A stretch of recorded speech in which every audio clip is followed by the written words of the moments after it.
Hi అండి, అందరికీ నమస్కారం. Welcome to Vijayalakshmi cooking and vlogs. ఇక్కడ బెంగళూరులో అయితే ఎయిర్ షో జరిగిందనమాట.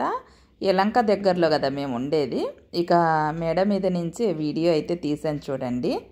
ఇక్కడైతే హార్ట్ షేప్ మాదిరిగా చూడండి ఎంత బాగా వేస్తూ ఉన్నాయి విమానాలు అయితే గిన.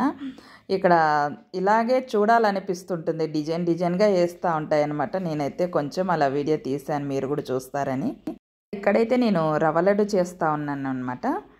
ముక్కలు గిన్ని రవ్వ అయితే తీసుకున్నాను, బొంబాయి రవ్వ అంటారు కదా అది. ఇక ఒక కడాయి పెట్టేసి నెయ్యి అయితే వేసేసాను.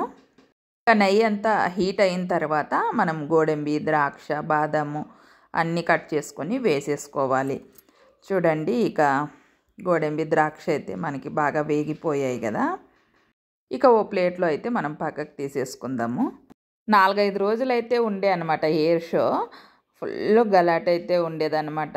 ఏం సవెండ్లు అయితే గిన ఈ చిత్రమైన సవెండ్లు వస్తూ ఉండే. ఇక నెయ్యి అయితే ఇంకాస్త ఉంది కదా, అదే నెయ్యిలోనే మనము రవ్వనైతే వేసుకొని బాగా గోల్డ్ కలర్ వచ్చే వరకు వేయించుకోవాలన్నమాట. అప్పుడే మనకి గమగమ వాసన అయితే వస్తూ ఉంటుంది. అప్పుడు మనం ఇక గ్యాస్ ఆఫ్ చేసేసుకోవాలి. ఇలా కలుపుతూనే ఉండాలి, లేదంటే మాడిపోతుంది అనమాట రవ్వ. గ్యాస్ స్లిమ్లో హైలో పెట్టుకుంటూ వేయించుకోవాలి. అప్పుడప్పుడు కాస్త నెయ్యి కూడా వేసుకుంటూ వేయించాలి. బొంబాయి రవ్వ అయితే ముక్కలు గిన్నె తీసుకున్నాం కదా, ఇంకాస్త తక్కువ చేసేసి చక్కెర పొడి అయితే వేసేసుకోవాలి. ఇక గ్యాస్ అయితే ఆఫ్ చేసేసి ముందుగా వేయించుకున్న బాదం, గోడంబి కూడా వేసేసుకొని ఇక కాగబెట్టిన పాలు చల్లారిన తర్వాత మనము ఇలా వేసుకుంటూ ఒకసారి బాగా కలిపేసుకోండి.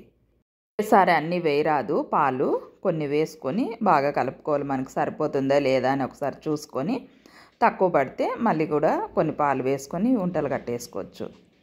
రవ్వ ఉంటలు అయితే చాలా అంటే చాలా బాగా వచ్చాయన్నమాట. ఇక మనమైతే ఈ రవ్వ ఉంటలు 2-3 రకాల్లో చేసుకోవచ్చు అనమాట. నేనైతే చపాతీలు చేసి రవ్వతో అలా కూడా రవ్వ లడ్డులు చేసినాను. మన వీడియోలో ఉంది చూడండి, విజయలక్ష్మి కుకింగ్ అండ్ వ్లాగ్స్ ఛానల్లో. వంటలు అయితే మనకి రెడీ అయిపోయాయి. లైక్ చేయండి, షేర్ చేయండి, సబ్స్క్రైబ్ చేసుకోండి. Bye friends.